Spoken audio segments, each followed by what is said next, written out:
Good morning, everyone. Welcome to Surprise Witness. I'm your host, Gabs. So, we have had a lot of developments in the last 24 hours regarding the situation going on in the Middle East. So, I kind of wanted to skip the morning musing or kind of make it a combo with the strategic study. Now, I had planned this study to be for yesterday, but I didn't have a chance to upload. And so, I'm getting a bit of a late start, but I regret it now and I should listen to the Lord when He tells me to upload because literally the battle that I had planned to study from the book that we're following, right, um, really has a lot to do with what's going on right now.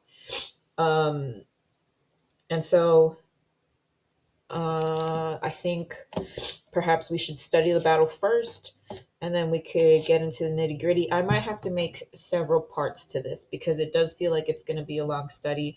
And also, I want to be able to go over all the all the similarities that are happening in the news right now, as well as I would really like it if we could anticipate future moves.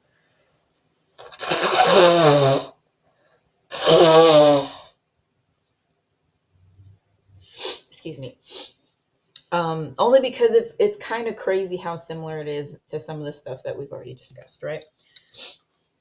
Um, so for today, we are going to go over um, the Battle of Alesia, where Caesar defeats the Gauls. This takes place in 52 BCE. So I'm going to go ahead and read it to y'all. If you don't want to listen to the reading, just skip ahead if you already are familiar with this battle. After 10 years, Julius Caesar finally managed to trap the Gallic leader Vercingetorix in a hill fort and surround him. He then fought off a second Gallic army that had come to break the siege. In the winter of 53 to 52 BCE, the Carnutes rebelled in Gaul, a region that had recently been annexed by Julius Caesar and his legions. The Carnutes were a Celtic tribe who gave their name to Chartres, which had been their Druidic headquarters. In their oppidum, fortified town, of Cenabum, now Orleans, they rose up and massacred all the Roman citizen traders, together with Caesar's supply officer. To the Sinoan people in the northeast, this was a signal to form guerrilla forces and begin disrupting the Roman army's food supply. Elsewhere, other Gallic forces moved against the Roman legions in their winter quarters. At the time, Caesar was performing his magisterial duties in Cisalpine Gaul, now northern Italy. However, in late February, he hurried across the Alps, defying heavy storms in the Cevennes Mountains to arrive unexpectedly at Agedincum, now Sens in Burgundy, where he mustered his legions. Titus Labienus was sent with 4 legions to suppress the Senones and the Parisii to the north, while Caesar himself led 6 legions towards Gergovia, the hilltop stronghold of the Arverni near what is now Clermont-Ferrand. Sorry about the names if I'm butchering any. The Arverni's leader, Vercingetorix, was not just a formidable fighter, he was also a skilled politician and had secured the support of the Aedi tribe, Aodi tribe, Caesar's former allies, who had served for years as auxiliaries and were highly valued by Caesar as cavalry. While Caesar was besieging Gergovia, the Aedui rebelled and massacred some of the Roman troops and all of the Roman citizens in Cabellonum, now Chalon-sur-Saône, to his rear. With his siege of Gergovia now placed in peril, Caesar attempted to take the hill fort by storm but was repulsed, at the cost of heavy losses. Vercingetorix had brought about Caesar's first outright defeat in Gaul, forcing him to withdraw. Tribal leaders who had been loyal to Caesar switched their allegiance to Vercingetorix, who was elected commander-in-chief. Some sources say he was named King of Gaul. It is thought that as many as 45 tribes joined the struggle against Rome. They set fire to the army depot at no- Noviodunum, now Nevers, and massacred the Roman merchants there. The situation Caesar now found himself in was critical. His tribal allies had deserted him. The Arverni, elated by their victory at Gergovia, were at his rear. The Picturges, from modern Bordeaux were on his left flank, and the Aedui barred his front. According to military theoretician J.F.C. Fuller, one of the pioneers of modern tank warfare, one thing alone saved him: his own invincibility. With his supply lines under attack, Caesar fell back towards the Loire, where he was reunited with the legions of Labienus. He also replenished his cavalry with German auxiliaries.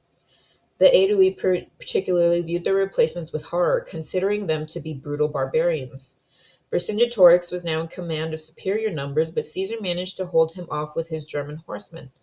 That summer, Vercingetorix found it difficult to maintain his leadership without a clear victory. The tribes under his control were accustomed to warring with each other for territory and plunder. They found cooperation difficult at the best of times.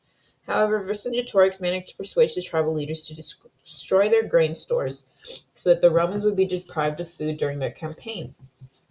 The Bitruges burnt more than 20 of their own towns in one day, but begged that Avaricum, now Bourges, be spared. It was, as Caesar said, the fairest city in the whole of Gaul, and they thought it could easily be defended. Caesar took it by storm within a month. Vercingetorix was now on the defensive, and he withdrew his huge army to the hill fort of Alesia, the capital of Mandubri. This oppidum was on the summit of Mount Aswa, just above the present-day village of Ely-Saint-Reine, some 30 miles northwest of Dijon. Caesar immediately grasped the changed situation, so he isolated Vercingetorix from his allies by surrounding Alesia. The key to Caesar's strategy was his army's engineering ability. The entire plateau of Alesia was quickly encircled by a series of walls, 10 miles long in total. His men dug a ditch that was 18 feet wide, at the side of which was a trench filled with water. Man-traps were dug. A man-trap was a carefully concealed hole in the ground several feet deep with a sharpened spike in its center. Anyone falling into the hole could well be impaled. Then a second wall, 9 feet high, capped with breastworks, was built far behind the first line of defense. There were square towers at regular intervals where the awesome siege equipment of the Romans was mounted. This was all designed to keep Vercingetorix and his army trapped inside. But Caesar also expected other Gauls to rally to the cause of Vercingetorix, so he began constructing an entire second line of fortifications which was parallel to the first and faced outwards. These defenses were between 13 and 15 miles long.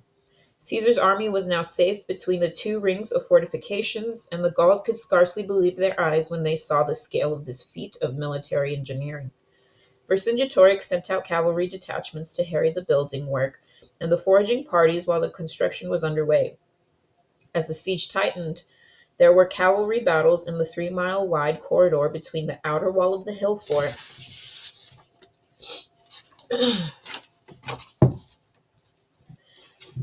and the inner wall of Caesar's circumvallation. On the night before the Roman fortifications completely encircled Alesia, Vercingetorix sent out all his cavalry. Their mission was to return their own tribes and conscript all the men of military age. The lives of 80,000 men inside the fort were in their hands. The horsemen escaped through the last gap in the Roman lines and galloped off to raise reinforcements. After calculating that that there was barely enough corn to hold out for a month, Vercingetorix introduced strict rationing. As stocks ran low, all the townspeople who could not bear arms were marched from the hill fortress and into no man's land. The women and children and the aged cried out pitifully as they begged the Romans to take them as slaves, but that would have given the Romans the problem of feeding them. Caesar posted guards to ensure that his troops would refuse the women and children admission, and they were left to starve between the lines. Meanwhile, other tribal chieftains arrived with what Caesar said was 250,000 men. Modern scholars believe that the warriors amounted to somewhere between 80,000 to 100,000. A great cheer went up inside Alesia at the sight of them. Vercingetorix and his men thought that they had been saved. As these fresh troops encamped on a hill that was a mile outside the Roman outer wall, Caesar and his lieutenants, including Gaius Trebonius and Mark Antony, braced themselves for a battle on two fronts. The fighting began with a cavalry battle on the first day, which ended with a Roman victory thanks to the daring of the German horsemen. After a day's rest, the Roman fortifications were simultaneously attacked from the inside and the outside, but they held firm. According to Julius Caesar's commentary on the Gallic wars, as long as the Gauls were at a distance from the entrenchments, the rain of javelins which they discharged gained them some advantage. But when they came nearer, they suddenly found themselves pierced with goads, or tumbled into the pits and impaled themselves, while others were killed by heavy siege spears discharged from the rampart and towers. Their losses were everywhere heavy, and when dawn came, they had failed to penetrate the defenses at any point.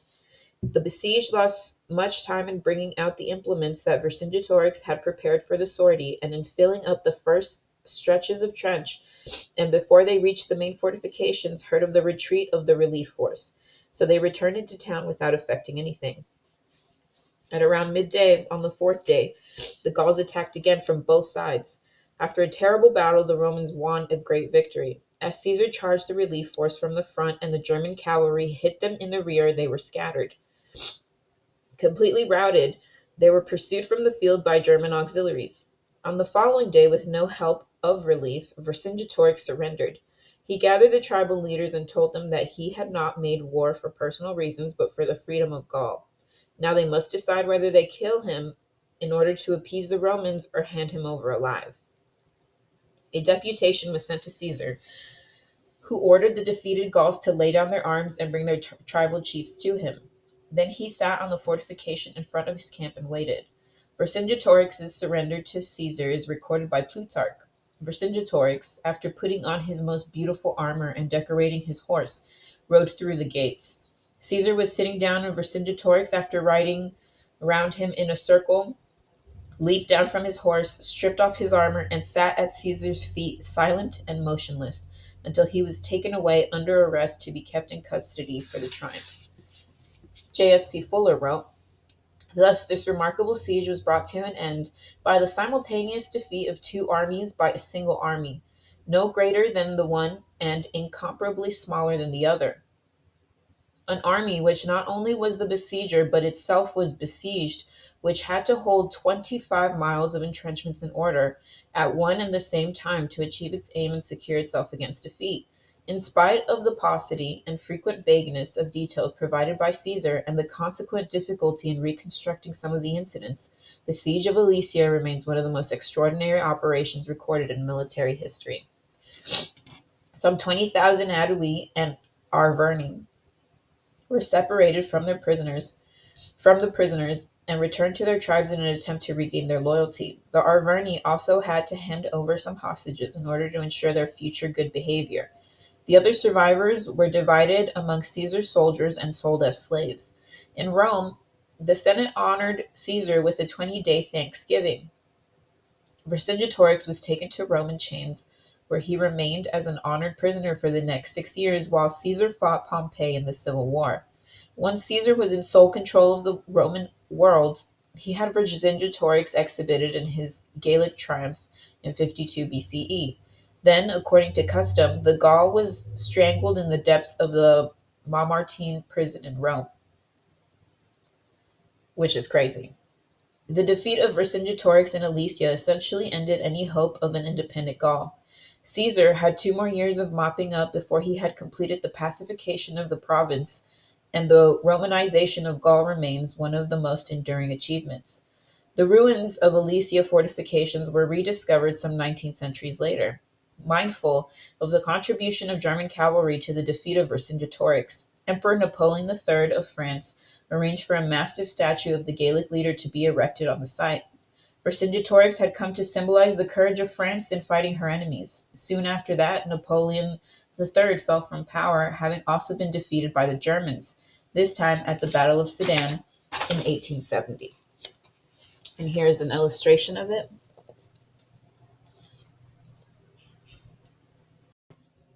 Okay, sorry about that. My allergies are like crazy today. So, a few notes, right? Well, what can we learn about this battle? I never took into account how much um, military engineering could really affect a battle. Like, mind you, I would see the World War II movies, but I would never make the connection of like, oh, these trenches were also, could also be used as almost an offensive tactic. I always assumed it was like a defensive, go hide in the trenches or whatever kind of thing.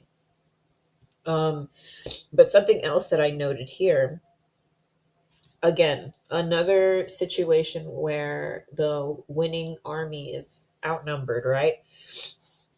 But how they used starvation as a psychological tactic. So they used the starvation so that they could mess with the morale of the individuals that they were conquering, right? Because what is going to harm you more than seeing, you know, the women and children of the place you're supposed to be defending starving? Like, that's pretty bad.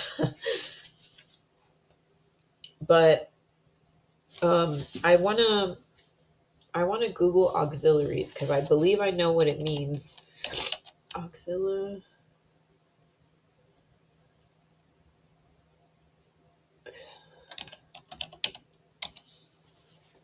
A person or thing providing supplementary or additional help and support, a group of volunteers giving supplementary support to an organization or institution, troops engaged in the service of a nation at war but not part of the regular army and often of foreign origin.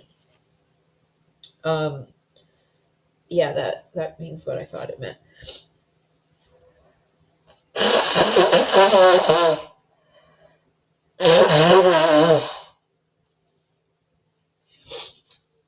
But this stuff is interesting because I wake up this morning, right? I wake up this morning and I see this video, right, called Climate of Fear inside the UAE's use of US mercenaries to carry out assassinations in Yemen. Now, in this video, made by Democracy Now!, right, they're talking about how people are starving and how these U.S. mercenaries are committing war crimes and are actually, being taken to court for these violations against humanity and stuff. And the daily text for today, right? Thursday, February 1st. Love one another just as I have loved you. This comes from John 15:12, right? Like, it's so crazy to me. It's so crazy to me, right?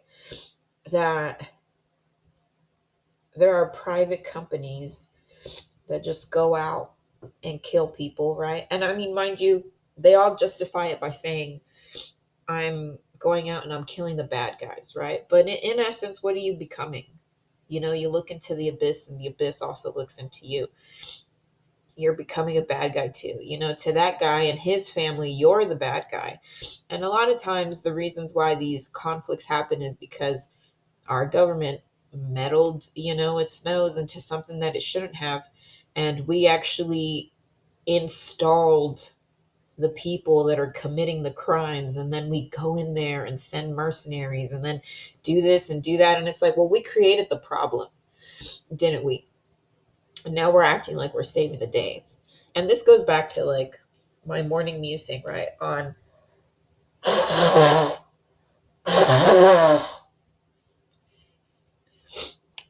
this goes back to my morning musing um on what was I going to say? On whether the US is going to get what it deserves now, right? And this is why I try to petition anyone watching this that it's our leaders that are making this decision, right? And we as a people have limited information about what's going on. um Other countries abroad believe that we are like, oh yeah, vote for this guy, vote for that guy, blah blah blah, whatever. um but the fact of the matter is that I think we can all agree that a lot of this stuff is rigged. A lot of this entertainment is fake. And I don't really think our votes matter as much as we think we do. I think it's all illusory and made to try to keep us in control, right? But we look at the battle that's going on over there. Let me bust out Google Maps.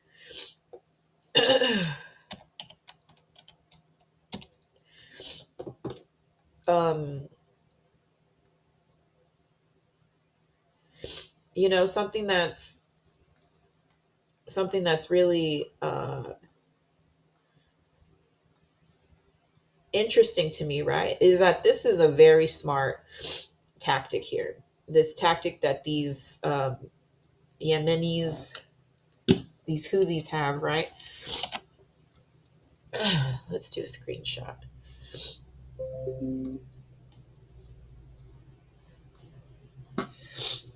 Um, so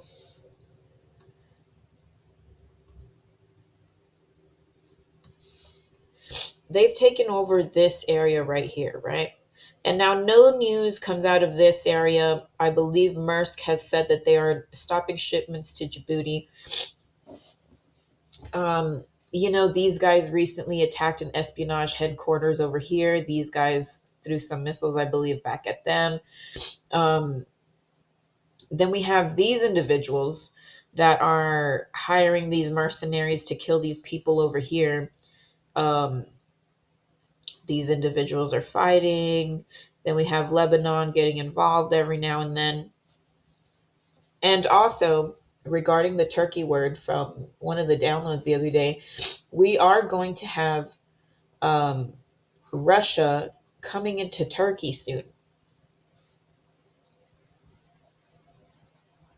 Like, if we see this, this is like a vortex of nonsense that is about to go down. Like, I honestly wouldn't be surprised if they got hit with something. I believe that they're eventually going to get pulled in. I honestly think that there's going to be an amphibious operation here. Mind you, this is not a word I've received like from the Lord or whatever. This is just my own flesh anticipating it. I could be wrong, right? Um, but it's only a matter of time before this turns into something very, very terrible. And I'd really like to know where we would fall in the midst, right?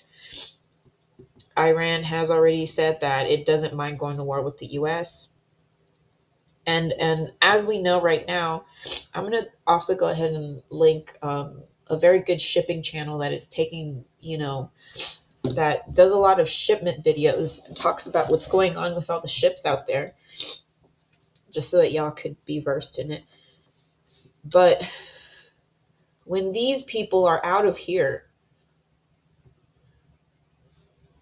are they going to starve?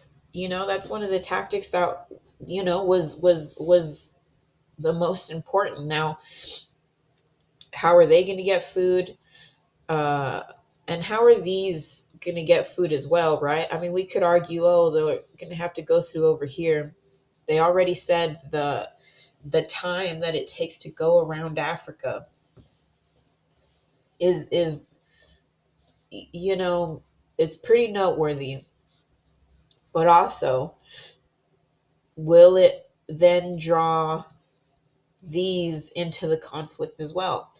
And you know, the Lord was talking to me about this place, and I believe those were the only ones he mentioned.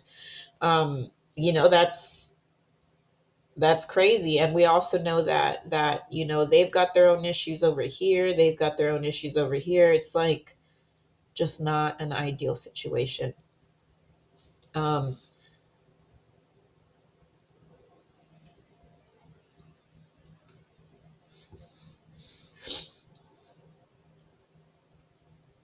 Let me know what y'all think. I'm a little sick today, so I think I'm gonna stop because I'm like stuffed up. But I'll see y'all later. Make it a great day or not. The choice is yours, and remember that there's nothing new under the sun.